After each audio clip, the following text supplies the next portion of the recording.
Hello, friends. Today we're diving into a truly insane story about Pitcairn Island. This tiny patch of land has seen it all. Mutineers, Tahitian women, moonshiners, cultists, and a whirlwind of astonishing events that could outshine any adventure novel. But let's take it step by step, unraveling this captivating saga with all its twists and turns. The Pitcairn Islands are nestled in the southern Pacific Ocean, a small archipelago made up of 4 islands. Our tale focuses on Pitcairn Island itself, which gives the group its name. It's a minuscule spot, just about 5 square kilometers in size, blanketed with rugged volcanic cliffs, steep rocks, and lush tropical jungles. It fits the bill of a paradise island perfectly. Temperatures hover around a balmy 25 degrees Celsius year-round. There's an abundance of fresh water, everything blooms and grows vibrantly, and the scenery is straight out of a dream. Naturally, such a fairy tale location couldn't stay hidden forever.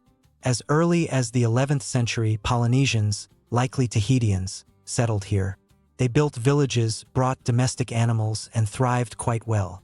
Pitcairn boasted large deposits of obsidian, a valuable volcanic glass. So these early islanders probably prospered through trade with the people of Mangariva Island, about 500 kilometers away. They might have even pledged allegiance to Mangariva's kings. This idyllic existence lasted a full 400 years, filled with harmony and prosperity amid the ocean's embrace. But then, the obsidian reserves dwindled, civil war erupted on Mangariva, and Pitcairn's society slowly faded away. By the time Europeans arrived, the island had been deserted for many years, its ancient ruins whispering secrets to the wind. Now, let's shift to the pivotal event that defines our story: the voyage of the HMS Bounty. It was 1787, and Britain was orchestrating a clever scheme. England controlled vast colonies in the Caribbean, where they'd imported massive numbers of slaves to work sugar cane plantations. The trouble was, the Caribbean's poor soil couldn't feed such a huge population. European crops like oats and grains wouldn't take root, and famine loomed, threatening starvation riots that could topple the colonies. In a stroke of ingenuity, the British decided breadfruit trees would be the savior. Their nutritious fruits could replace bread for the locals. So the HMS Bounty, captained by William Bligh, set sail to Tahiti, where breadfruit grew abundantly, to collect saplings and transport them back, averting disaster. A quick note on Tahiti back then. It's crucial to understand the vibe.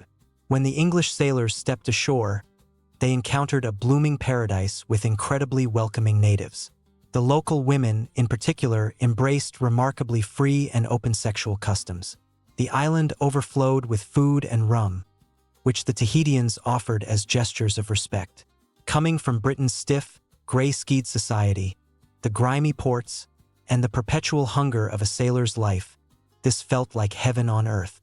The sailors were enchanted, their senses overwhelmed by the vibrant colors, the sweet scents of tropical flowers, and the warm, uninhibited hospitality that melted away their hardships. After weeks of gathering, on April 5, 1789, the Bounty finally departed Tahiti with 1,015 breadfruit saplings aboard. Mission accomplished. But just 23 days later, on April 28th, mutiny erupted in the middle of the ocean. The leader? Fletcher Christian. Not some rough pirate, but Bligh's own lieutenant, a man from a wealthy London family, beloved by the crew. Tensions had been simmering.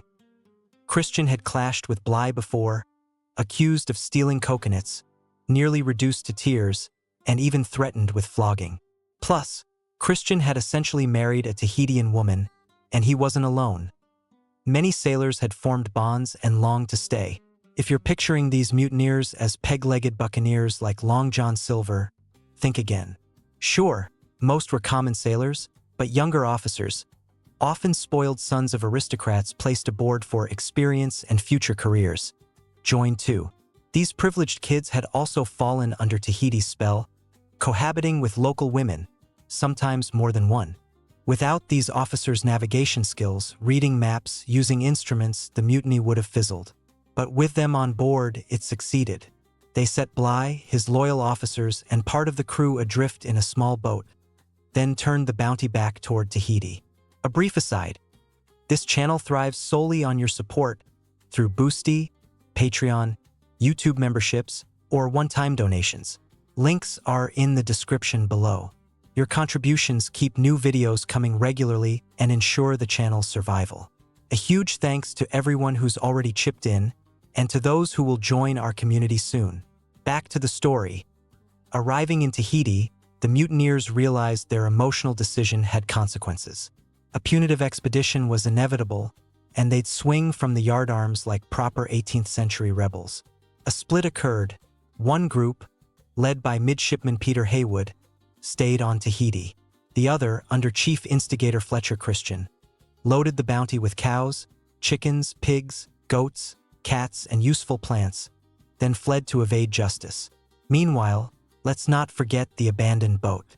Bligh and his 18 loyalists were 56 kilometers from Tofua Island. They headed there for supplies, but hostile natives attacked, killing one crewman. Bligh and the survivors barely escaped.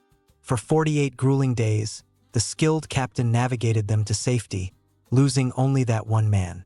Eventually, they reached England and reported everything. Bligh wasn't the luckiest captain. He'd later face the infamous Rum Rebellion in Australia.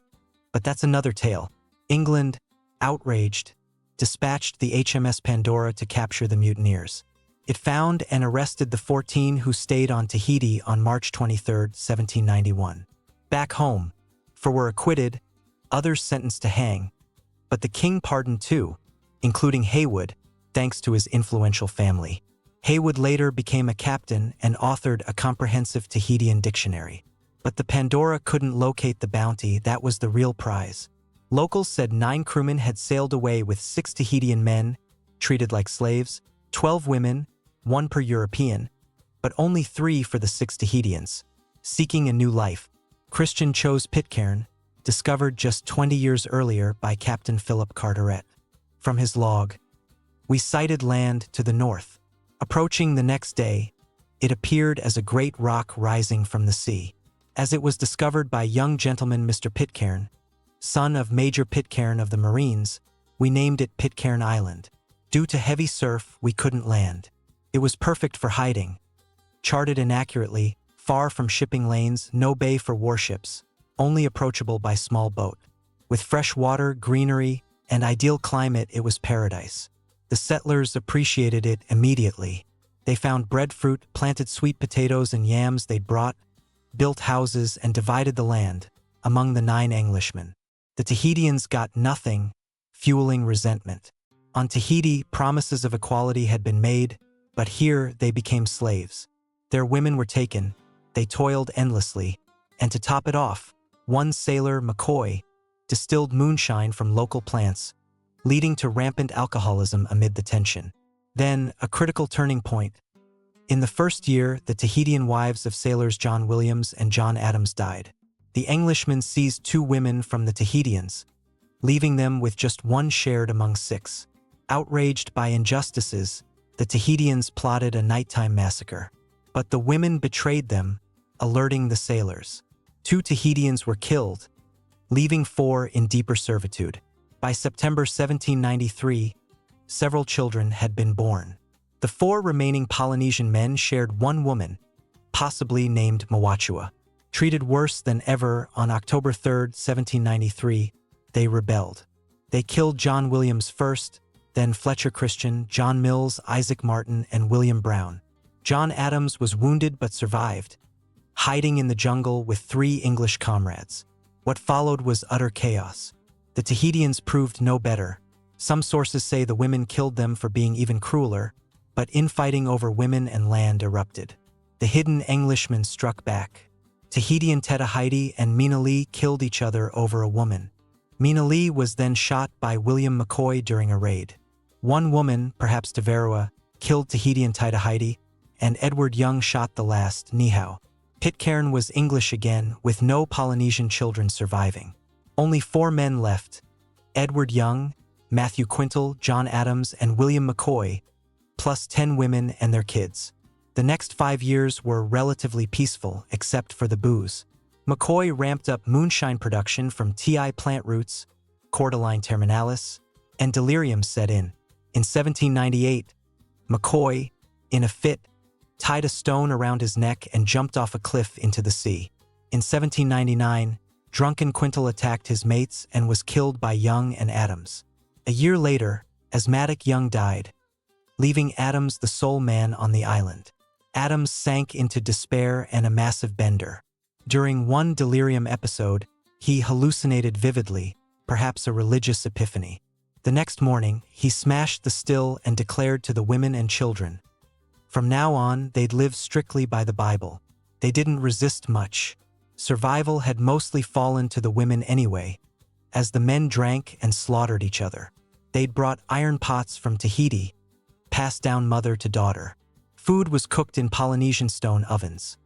Mostly yams, taro, bananas, coconuts, with occasional pork, poultry, or goat.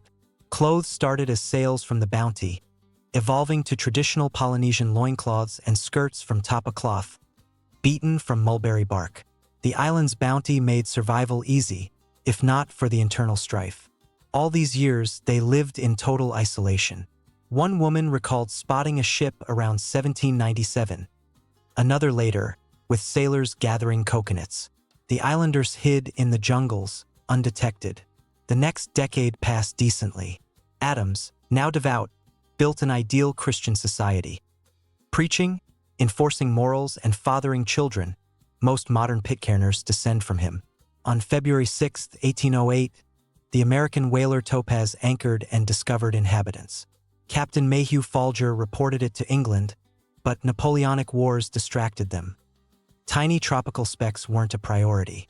Years later, on September 17, 1814, British ships Britain and Tagus, hunting the American Essex, rediscovered the island. Ashore, sailors found a scene like a lost paradise. Harmonious, devout people. They brought news back, sparking huge interest in 19th century England. Understand the era. Codes of honor, gentlemanly morals were eroding, and many lamented the good old days amid perceived decay. Society craved religiosity and untouched purity. Pitcairn fit perfectly. After 25 years of isolation, the world flooded in. Ships from India, Australia to South America or England visited often, trading gifts for provisions. Oranges were introduced. Huts became stone houses. Lifestyles Europeanized. John Adams died March 5, 1829, around 65, mourned as the island's father. Population, 66. Soon, adventurer George Nobbs arrived, becoming leader, a Chilean war veteran who seized power. But in October 1832, shadier Joshua Hill showed up, claiming governorship from the British Crown. All lies. He banished Nobbs and dissenters, imposing arbitrary jails and harsh punishments, plunging the island into tyranny for years. Exposure came in 1838. Hill had no ties to Britain, expelled in disgrace. From 1838 to 1848, rare calm. Population over 100, a constitution, trade in meat, veggies, fruits with passing ships. Life was good. By mid-1800s, over 200 residents, mostly bounty mutineers' descendants. An 1852 law banned foreigners settling, later amended for useful ones. But most islanders today trace back to those rebels. Seemed like paradise? Nope. 1856 brought upheaval. Preacher John Tay of the Seventh-day Adventist Church arrived. Islanders switched religions, banning pork, altering rites. Tay allegedly fibbed that England had all converted, urging Pitcairn to follow suit as loyal subjects. Adventism remains dominant. Pitcairn kept its isolated moral haven rep until 1914's Panama Canal opening.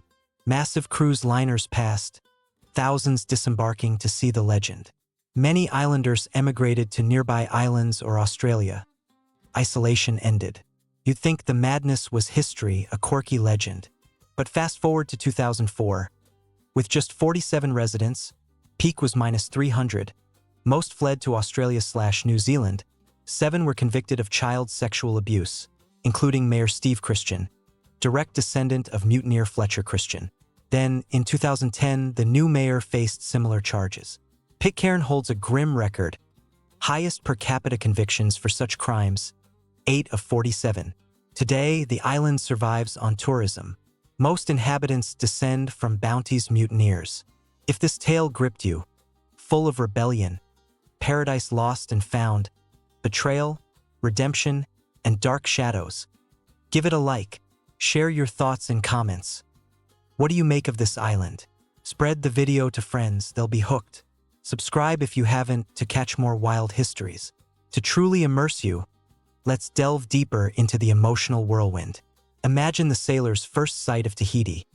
Waves lapping golden sands, palm fronds swaying in gentle breezes, the air thick with floral perfume and laughter. Their hearts raced. Freedom from Bligh's tyranny, from endless seas. Christian's mutiny wasn't just rebellion. It was a desperate grasp at joy, a rejection of cold duty for warm embraces. Bligh's ordeal? Pure grit. Adrift, rations meager, sun scorching skin, sharks circling. Yet he steered them 3,618 nautical miles to Timor, a testament to human endurance, laced with fear and unyielding resolve. On Pitcairn, initial euphoria soured into nightmare. Envision the Tahitians' rage.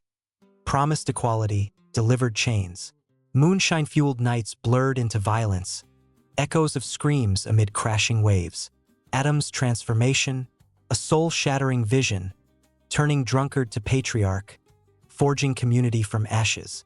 19th century fascination. England, amid industrial grime and moral decay, romanticized Pitcairn as Eden reborn. Visitors marveled at polite, Bible-quoting islanders. Their simple lives a balm for weary souls. Modern scandal? Heartbreaking. A paradise tainted, forcing reckoning with buried sins. Yet, resilience endures. Tourists now wander, hearing echoes of bounty, feeling the island's pull. Expand on geography. Pitcairn's cliffs rise dramatically, like nature's fortress, guarding secrets. Jungles teem with birdsong, fruits dangling like jewels. Isolation bred introspection, but also stagnation. Cultural shifts. Adventists brought structure, Sabbath observance, health focus, infusing hope amid change. Canals impact?